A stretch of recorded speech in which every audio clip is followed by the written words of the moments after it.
Well, let's talk about some value in Major League Baseball because it's the All-Star break. We don't have a slate to bet on, but we do have some updated odds for National League MVP. Right now, Paul Goldschmidt of the Cardinals, minus 110 to win this award, the clear favorite. Manny Machado following him at plus 550. Pete Alonso of the Mets, 7-1 after that spectacle that he put on at the Home Run Derby where he was deadlifting in a full uniform and cleats. Juan Soto, 4,000 plus 4,000. This is moved from 50-1 on Tuesday afternoon, probably because it's a guy that's playing for a contract. He just rejected that huge offer from the Nats, and so he will probably be traded. But other guys that I think deserve to be on this list is probably Austin Riley of the Braves. No, he's not a big name, but if you look at the most home runs of guys in the National League, he has the second most behind Kyle Schwarber. 27 home runs for the third baseman for Atlanta, and also hitting 285 because that's the knock on Kyle Schwarber. He's only hitting 208. Austin Riley also has an OPS of 923. So 14-1 Austin Riley. I think that's where I think I would put my money right now because when you're looking at favorites, when there's still half a season to go, why would you take the favorite? Yeah, I know. That's a good point. And I'm looking at it right now. I don't know where to put my money at all, to be honest with you. I'm still this is the thing about bets at the All-Star break, which because you never know what's going to happen in the second half of the season. I want to be that guy who bets on Paul Goldschmidt because he's just been so unbelievable. It's only minus 10, but I just don't know about the value in the second. I'm stunned that Juan Soto, by the way, is 40-1. He's not going to win MVP. Maybe if he goes. Let me ask you this question because this is something that I thought about when I saw these odds with Juan Soto at 40-1. Do you think this is based on the idea that he will get traded to a contender in the second half of the season? Because it can't just be that he's on the Nats. The Nats aren't going to make any sort of run. He hasn't bat for average. He bats for power. But if he goes to a contender, if he gets more protection in a lineup, do you think that's why those odds are where they are? Maybe, or it's a guy that just has proven that he's one of the best pure hitters in all of baseball because we've seen the history of this award. Sometimes it doesn't even matter the team that you're playing on, or else Mike Trout would not have won this award because the Angels have not been a good team. They're not a team that's usually in the mix for the playoffs. So I'm not sure if the team matters so much. I think if it's a dead race for this award, you kind of give the nudge to the player that's on the better team. But still, I think this is just a matter of a guy that's clearly motivated to prove his worth and still a guy with enormous potential. At 23 years old, one of the best pure hitters in all of baseball. And like I said, we still have half a season to go. This is not, 2/3 of the way throughout the season. All of these guys can still get hurt. All of these guys can still hit a slump. Well, I do like Pete Alonso if we're looking for value at 7-1, just because the Mets, I don't think they're actually going to Met this year. Now you have to watch out for the Braves because they're right there, just 2.5 games back, breathing down New York's neck. But the Mets are going to get Jacob deGrom back at some point here in the second half of the season. And if Pete Alonso can continue hitting the way he's hit at 7-1, I like the value there for a guy who could lead his team to a division title and a guy who can certainly hit the long ball.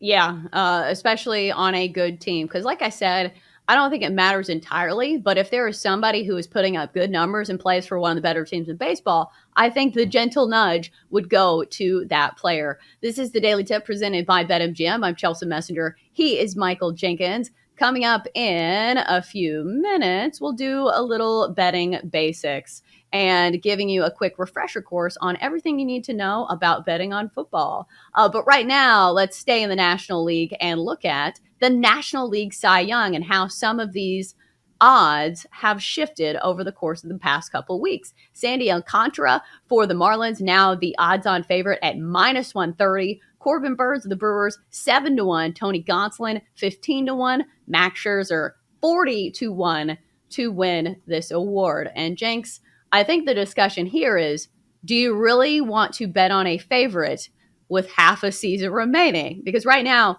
this looks like Sandy Alcantara's award to lose. Mm-hmm.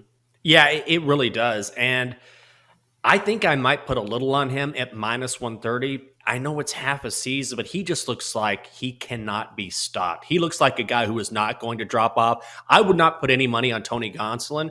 And I understand he's been great for the Dodgers in the first half of the season, but I'm not sold on him. And he seems like a candidate. And I'm not basing this all on what we saw in the All-Star game last night, but he seems like a candidate to maybe drop off somewhat in the second half of the season. I don't like Corbin Burns because I worry about the Brewers and their run production, which I know doesn't necessarily affect his ERA and strikeout totals, but it does affect his win total. I Max Scherzer at 40-1, I love. Ultimately, I don't think he wins this thing because he sat out for a fairly significant period of time. But man, at 40-1, if he goes on a run in the second half of the season, that's just the sort of value that I would put a little bit on just for the hell of it. But I do think this is Alcantara's award to lose. For sure, because right now he leads the majors in ERA. He leads the majors in innings pitched because that's another component to this award. Mm-hmm. Sandy Alcantara is so valuable to his team because not only is he a consistent force with a low ERA, he also goes deep in games. He has the ability on any given night to pitch a complete game. He is not the prototypical pitcher that we see kind of coming out of the draft now where these guys only go 5 innings because he is a throwback when it comes to guys who can go deep in games. So looking at the rest of the field, I think at this point in the season, you're just looking for value. I don't think I would bet on anything per se, but maybe some other dark horses for this award. Joe Musgrove is having a nice little season, 8-2 with a 2.42 ERA with 102 strikeouts.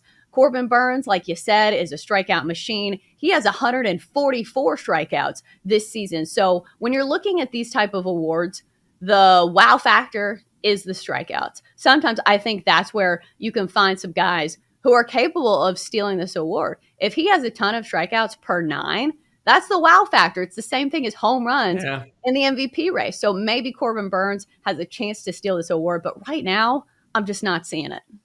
Am I wrong on Tony Gonsolin fading him? I feel like he's gotten, well, I was going to say lucky. Lucky is not the right word, but I think it's been a confluence of a few things. A, he's been pitching great. B, he's pitching for the Dodgers. And then C, we haven't seen this sustain from him before. So that's why I'm just not big on him. Am I fading him too quickly here? Well, it depends on what you mean by fade. Do I think he wins this award? Absolutely not. He only has 93 innings pitched this season and only 86 strikeouts. We talk about strikeouts mattering for the case for making Cy Young. Tony Gonsolin is just not missing a ton of bats, and he's not really going as deep in games as Sandy Alcantara is. So I think that's where the problem lies for me for Tony Gonsolin. I think he's a fine regular season starter. He just doesn't have the blowaway stuff that really is the exclamation point on his case for Cy Young. And then let's finish it up with the NL Rookie of the Year odds. Spencer Strider, now the favorite at plus 175 over at BetMGM. Michael Harris on the same team, 2-1. O'Neal Cruz of the Pirates, 8-1. Seiya Suzuki, 12-1, who was once the favorite to win this award. And then Nolan Gorman, 16-1. So, Jenks, we both have expressed our impression of Spencer Strider and how much he has really rocketed that team to some of their wins. A rookie who is striking out a ton of guys. We talk about how much strikeouts matter. He's a strikeout machine. So for me, it's Spencer Strider. The question is, are you willing to buy in at plus 175? Yes, this is a favorite that I really like at plus 175. Again, I know it's not you don't get the value that you get with other players on this list, but I love Spencer Strider. He has been an absolute stud for the Braves. They're going to keep winning. We know that because of the team around him. And I think it's interesting to look at Seiya Suzuki because remember the first 2 weeks of the season, this guy was at minus money. And this is one of the issues that you run into when you're betting on rookies because they can get hot, they can get cold. Nolan Gorman from the Cardinals came out, was hitting over 400 his first couple weeks of the season. Now he's below 300. He's fallen back to 16-1. So when you're looking at consistency, I think Spencer Strider is that guy, even at plus 175. He's making a case for one of the best pitchers in the National League. Right now, he's top 5 in strikeouts. And that's not even just rookies. That is everybody in the mix. And I know that it has been really tough for pitchers to win this award in the past. Usually the tie has gone to position players. But if you are a starting pitcher who every 5 days is giving your team a chance to win, I think that deserves a little bit of extra credit.